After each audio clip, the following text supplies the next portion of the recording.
how to turn off time-sensitive notifications for your Snapchat.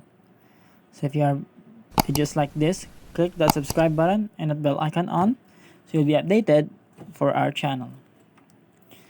So we have here our Snapchat, and sometimes it sends notifications that you don't want, but some of these notifications also have some benefit. So I will show you how to turn it off. First, go to your settings on your phone, and then what we would do is go to the app management and go to app list so we can navigate where Snapchat is. And in here, just scroll until you see Snapchat. So after clicking on Snapchat, we have a lot of options here. We are going to choose manage notifications where you can turn on and off a lot of options.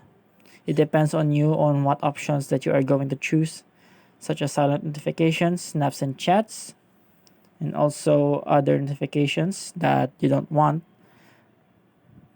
And that's it for this tutorial. It's up to you what you will turn on and turn off.